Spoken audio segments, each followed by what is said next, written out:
السلام علیکم ورحمۃ اللہ وبرکاتہ۔ مردوں کے ہاتھوں میں، پیروں میں، پیٹھ پر اور پیٹ پر اور سینے پر بال اگاتے ہیں، تو کیا ان بالوں کو صاف کرنا شریعت کے مطابق جائز ہے یا ناجائز ہے؟ آج اسی ٹاپک پر بات کریں گے اور اس مسئلے کو آپ کے سامنے وضاحت کے ساتھ بیان کریں گے۔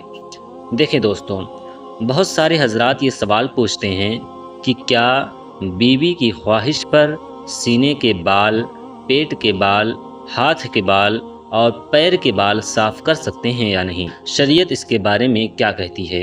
اس کے حوالے سے آپ جان لیں کہ مرد اپنے ہاتھوں، اپنے پیروں کے بال صاف کر سکتا ہے، البتہ آپ یہ یاد رکھیں سینے اور پیٹھ کے بال صاف نہ کرنا بہتر ہے، لیکن اگر کوئی کر لیتا ہے تو گناہ نہیں ہے۔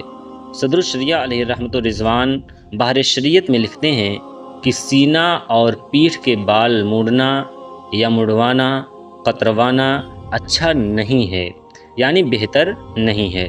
یعنی انسان کو یہ چاہیے کہ سینے کے بال اور پیٹھ کے بال یہ نہ مڑوائے، نہ خود قطروائے اور نہ کسی چیز سے اسے صاف کرے۔ پھر آگے لکھتے ہیں ہاتھ، پاؤں اور پیٹ پر سے بال کو دور کر سکتے ہیں، یعنی بہتر ہے، کرنا چاہیے، جیسا کہ بحر شریعت جلد نمبر 3 صفحہ نمبر 585 پر بیان کیا گیا ہے۔